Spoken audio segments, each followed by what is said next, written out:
Champion champion ಅಂತಾರೆ.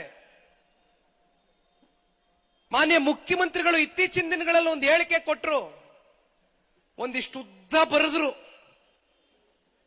X Twitter ಖಾತೆ ಅಂತಂತಾರ ಅದನ್ನ, ಅದರಲ್ಲಿ ಇಷ್ಟು ಉದ್ದ ಬರ್ಕೊಂಡ್ರು. ನಾನು ಕುರಿ ಕಾಯುವ ಒಂದು ಸಮುದಾಯಕ್ಕೆ ಸೇರಿರ್ತಕ್ಕಂಥವನು. ನನ್ನ ಮೇಲೆ ಎಲ್ಲರೂ ಕೂಡ ಒಂದು ರೀತಿ ರಾಜಕೀಯವಾಗಿ ಪ್ರಹಾರವನ್ನ ಮಾಡ್ತಾ ಇದ್ದಾರೆ ಅಂತ ಹೇಳಿದ್ರು. ನನಗೆ ಒಂದು ಅರ್ಥ ಆಗದೆ ಇರತಕ್ಕಂತ ಅಂಶ,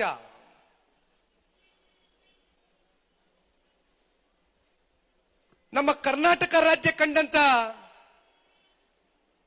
ಯಾವ ಒಂದು ಪರಿಶಿಷ್ಟ ಜಾತಿ ಪರಿಶಿಷ್ಟ ವರ್ಗದ ಬಗ್ಗೆ ಇವತ್ತು ಚರ್ಚೆ ಮಾಡ್ತಾ ಇದ್ದೇವೆ, ಯಾವ ಧ್ವನಿ ಇಲ್ಲದೆ ಇರ್ತಕ್ಕಂಥ ಶೋಷಿತ ನೊಂದಿರ್ತಕ್ಕಂಥ ವರ್ಗದ ಬಗ್ಗೆ ಇವತ್ತು ಚರ್ಚೆ ಮಾಡ್ತಾ ಇದ್ದಾರೆ ಮಾನ್ಯ ಮುಖ್ಯಮಂತ್ರಿಗಳು.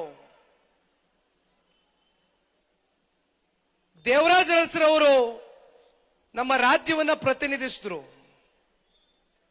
ಮುಖ್ಯಮಂತ್ರಿಗಳಾಗಿದ್ರು. ಅವರು ಏನ್ ಪ್ರತಿನಿಧಿಸಿದ್ರು 8 ವರ್ಷಗಳ ಕಾಲ, ಅವ್ರಿಗೆ ಮೀರಿ ನಾನು ಒಂದಿನಾರು ಹೆಚ್ಚಿಗೆ ಆಡಳಿತ ಮಾಡಿದ್ದೀನಿ ಅಂತಕ್ಕಂಥ ಇತಿಹಾಸ ಸೃಷ್ಟಿ ಮಾಡಬೇಕು ಅಂತಕ್ಕಂಥದ್ರ ಬಗ್ಗೆ ಮಾನ್ಯ ಮುಖ್ಯಮಂತ್ರಿಗಳು ಮುಂದೆ ಹೋಗ್ತಾ ಇದ್ದಾರೆ. ನನಗೆ ಒಂದು ಅರ್ಥ ಆಗದೆ ಇರತಕ್ಕಂಥ ವಿಚಾರ, 8 ವರ್ಷ ಆಗದೆ ಮುಖ್ಯಮಂತ್ರಿಗಳಾಗಿ. ಈ 8 ವರ್ಷದಲ್ಲಿ ನಮ್ಮ ಕರ್ನಾಟಕ ರಾಜ್ಯಕ್ಕೆ ಅವರ ಕೊಡುಗೆ ಏನಪ್ಪಾ ಅಂದ್ರೆ 7,64,000 ಕೋಟಿ ನಮ್ಮ ರಾಜ್ಯ ಇವತ್ತು ಸಾಲ ಮಾಡದೆ. ಸ್ವಾತಂತ್ರ್ಯ ಬಂದಾಗಿಂದ ಅನೇಕ ಜನ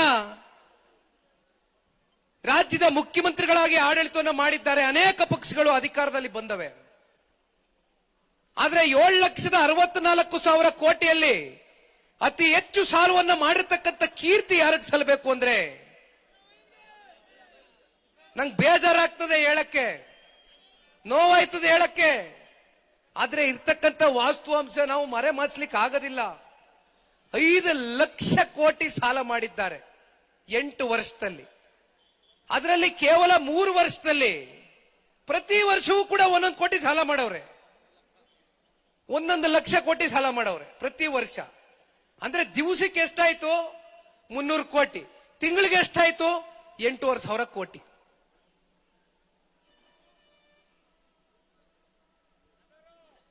ಮೂವತ್ತೈದು ವರ್ಷಗಳ ಕಾಲ ವಿರೋಧ ಪಕ್ಷದ ಸ್ಥಾನವನ್ನ ಅಲಂಕರಿಸಿದ್ರು.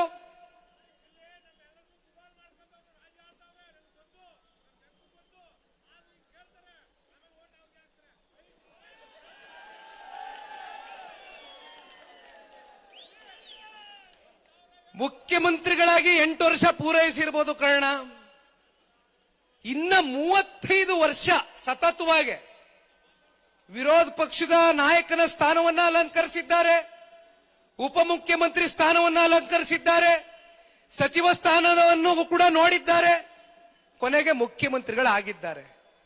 35 ವರ್ಷ ಒಬ್ಬ ವ್ಯಕ್ತಿ ಅಧಿಕಾರದಲ್ಲಿ ಇರ್ತಕ್ಕಂಥ ವ್ಯಕ್ತಿ ಮಾತನಾಡ್ತಕ್ಕಂಥ ಮಾತಲ್ಲ ಅದು. ಇನ್ನು ಬನ್ನಿ ನಮ್ಮ ಕುಮಾರಣ್ಣಂದು 20 ತಿಂಗಳು, 14 ತಿಂಗಳು, 34 ತಿಂಗಳು ಈ ರಾಜ್ಯದಲ್ಲಿ ಆಡಳಿತವನ್ನ ಮಾಡಿರ್ತಕ್ಕಂಥದ್ದು. ಅತ್ಯಂತ ಅಲ್ಪಾವಧಿಯ ಆಡಳಿತದಲ್ಲಿ ಯಾವ ರೀತಿ ಜನಪರವಾದಂತ ಕಾರ್ಯಕ್ರಮಗಳು ಯೋಜನೆಗಳು ಕೊಡಬಹುದು ಅಂತಕ್ಕಂಥದ್ದು ಜನಾನುರಾಗಿಗಳಾಗಿ ಸಾಬೀತನ್ನ ಮಾಡಿರ್ತಕ್ಕಂಥವ್ರು ನೀವು ಬೆಳೆಸಿರ್ತಕ್ಕಂಥ ಸನ್ಮಾನ್ಯ ಕುಮಾರಣ್ಣ ಅವರು. APJ ಅಬ್ದುಲ್ ಕಲಾಂ ಜೀರವರು ನಮ್ ಕಣ್ಮುಂದೆ ಇಲ್ಲ ಇವತ್ತು. ಆ ಪುಣ್ಯಾತ್ಮ, ಆ ಪುಣ್ಯಾತ್ಮರು ಕುಮಾರಣ್ಣ ಅವರು ಈ ರಾಜ್ಯದ ಮುಖ್ಯಮಂತ್ರಿಗಳಾಗಿದ್ದಾಗ ಗ್ರಾಮ ವಾಸ್ತವ್ಯ, ಜನತಾ ದರ್ಶನ ಅಂತಕ್ಕಂಥ ಕಾರ್ಯಕ್ರಮಗಳನ್ನೇನು ಕೊಟ್ಟರು, ಅವತ್ತಿನ ದಿನ ಅವರು ಮೆಚ್ಚುಗೆಯನ್ನ ವ್ಯಕ್ತಪಡಿಸ್ತಾರೆ. ಅಂತ ಒಬ್ಬ ವ್ಯಕ್ತಿ, ಅಂತ ಒಬ್ಬ ವ್ಯಕ್ತಿತ್ವ ಕುಮಾರಣ್ಣನ ನಾಯಕತ್ವವನ್ನು ಒಪ್ಪಿ ಅವರಿಗೆ ಮೆಚ್ಚುಗೆಯನ್ನ ವ್ಯಕ್ತಪಡಿಸ್ತಾರೆ ಅಂತಕ್ಕಂಥದ್ದಾದ್ರೆ 7.5 ಕೋಟಿ ಕನ್ನಡಿಗರು ಎಲ್ಲೋ ಒಂದ್ ಕಡೆ ನಮ್ಗೆ ಸಂಪೂರ್ಣವಾದಂತ ಸರ್ಕಾರ ನಮ್ ಕೈಗೆ ಬರ್ದೇ ಹೋದ್ರು ಕೂಡ ರೈತರ ಸಾಲ ಮನ್ನಾ ಬಗ್ಗೆ ಎಲ್ಲರೂ ಕೂಡ ಚರ್ಚೆ ಮಾಡ್ತೇವೆ ವೇದಿಕೆಗಳಲ್ಲಿ. ನಿಂತ ಸಂದರ್ಭದಲ್ಲಿ 26,000 ಕೋಟಿ ಇಡೀ ರಾಜ್ಯದಲ್ಲಿ ಸಾಲ ಮನ್ನಾ ಆಗಿದ್ರೆ ಮೈಸೂರು ಜಿಲ್ಲೆನಲ್ಲಿ 440 ಕೋಟಿ ರೂಪಾಯಿಯಷ್ಟು ರಾಷ್ಟ್ರೀಕೃತ ಬ್ಯಾಂಕ್ಗಳಿರ್ಬೋದು, ಸಹಕಾರಿ ಸಂಘದ ಬ್ಯಾಂಕ್ಗಳಿರ್ಬೋದು, ಸಾಲ ಮನ್ನಾ ಮಾಡಿರ್ತಕ್ಕಂಥ ಕೀರ್ತಿ ಇವತ್ತು ಈ ದೇಶದಲ್ಲಿ ಯಾರಿಗಾದ್ರೂ ಇದ್ರೆ ಅದು ಸನ್ಮಾನ್ಯ ಕುಮಾರಣ್ಣ ಅವರಿಗೆ ಸಲ್ಲಬೇಕಾಗ್ತದೆ. ಇವತ್ತು ಬೆಳಗ್ಗೆ ನೋಡಿದ್ರೆ ಇಲ್ವ ತಾವೆಲ್ಲ ಮಾಧ್ಯಮದಲ್ಲಿ, ಧಾರವಾಡದಲ್ಲಿ ಏನಾಗದೆ? ಧಾರವಾಡದಲ್ಲಿ ಯುವಕರು ದಂಗೆ ಎದ್ದಿದ್ದಾರೆ. ಧಾರವಾಡದಲ್ಲಿ ಯುವಕರು ದಂಗೆ ಎದ್ದಿ ಬೀದಿಗೆ ಬಂದಿದ್ದಾರೆ, ರಸ್ತೆಗೆ ಬಂದಿದ್ದಾರೆ. ಯಾವ ಸರ್ಕಾರಿ ಹುದ್ದೆಗಳು 2,85,000 ಸರ್ಕಾರಿ ಹುದ್ದೆಗಳನ್ನ ಖಾಲಿ ಇಟ್ಕೊಂಡು ಇವತ್ತು ಈ ರಾಜ್ಯ ಸರ್ಕಾರ ಯುವಕರ ಬದುಕಿನ ಜೊತೆ ಚೆಲ್ಲಾಟ ಆಡ್ತಾ ಇದ್ದಾರೆ. ಅನೇಕ ಜನ ರೈತಾಪಿ ವರ್ಗದ ಮಕ್ಕಳು, ಅನೇಕ ಜನ ಮಧ್ಯಮ ವರ್ಗದ ಮಕ್ಕಳುಗಳು ಸಾಲ ಸೋಲ ಮಾಡಿ ಕಾಂಪಿಟೇಟಿವ್ ಎಕ್ಸಾಮ್ಸ್ ನ ತಗೊಂಡು ಪಾಸ್ ಆಗಿದ್ದಾರೆ. IAS, KS ಪದವೀಧರರಿದ್ದಾರೆ. ಕಳೆದ ವರ್ಷ ಇದೇ ಮಾನ್ಯ ಮುಖ್ಯಮಂತ್ರಿಗಳ ಟ್ವಿಟರ್ ಅಕೌಂಟ್ ಅಲ್ಲಿ ಇವತ್ತು ಬೆಳಗ್ಗೆ ಮತ್ತೆ ನಾನು ನೋಡ್ತಾ ಇದ್ದೆ, ಕಾಂಗ್ರೆಸ್ ಸರ್ಕಾರ ಒಂದು ಮಾತು ಕೊಡುತ್ತೆ, 2,85,000 ಸರ್ಕಾರಿ ಹುದ್ದೆಗಳೇನು ಖಾಲಿ ಇದೆ, ಸಂಪೂರ್ಣವಾಗಿ ಭರ್ತಿ ಮಾಡ್ತೀನಿ ಅಂತ ಹೇಳಿದ್ರು. ಆದ್ರೆ ಇಲ್ಲಿವರೆಗೂ ಕೂಡ ಒಂದು ಕೂಡ ಹುದ್ದೆಯನ್ನ ಇವತ್ತು ಯುವಕರಿಗೆ ನೀಡ್ಲಿಕ್ಕಾಗಿಲ್ಲ. ಸರ್ಕಾರಿ ಹುದ್ದೆಗಳನ್ನ ಖಾಲಿ ಇಟ್ಕೊಂಡು ಕೂತವ್ರೆ. ಒಂದು ಈ ರಾಜ್ಯ ಸರ್ಕಾರ ಅರ್ಥ ಮಾಡ್ಕೊಳ್ಬೇಕಾಗ್ತದೆ, ಯುವಕರು ದಂಗೆ ಎದ್ರೆ ನಮ್ಮ ಕರ್ನಾಟಕ ರಾಜ್ಯ ಅಲ್ಲ ಅಷ್ಟೇ ಅಲ್ಲ, ನಮ್ಮ ಭಾರತ ದೇಶದ ಸಂಪೂರ್ಣ ಚಿತ್ರಣವನ್ನ ಬದಲಾವಣೆ ಮಾಡತಕ್ಕಂತ ಒಂದು ಶಕ್ತಿ ಇವತ್ತು ಯುವ ಸಮುದಾಯಕ್ಕಿದೆ. ತುಂಬಾ ಪರೀಕ್ಷೆ ಮಾಡಬೇಡಿ ಯುವಕರನ್ನ. ನಾನು ಹೇಳಲಿಕ್ಕೆ ಇಚ್ಛೆ ಪಡೋದಿಲ್ಲ, ಅದು ಬಹಳ ಕೆಟ್ಟ ಉದಾಹರಣೆ ಆಗ್ತದೆ. ನೇಪಾಳದಲ್ಲಿ ಏನಾಯ್ತು? ನೇಪಾಳದಲ್ಲಿ ಏನಾಯ್ತು ಇಡೀ ದೇಶ ನೋಡಿದೆ. ನೇಪಾಳದಲ್ಲಿ ಚುನಾಯಿತಿ ಪ್ರತಿನಿಧಿಗಳ ಪರಿಸ್ಥಿತಿ ಏನಾಯ್ತು ಇಡೀ ದೇಶ ನೋಡಿದೆ.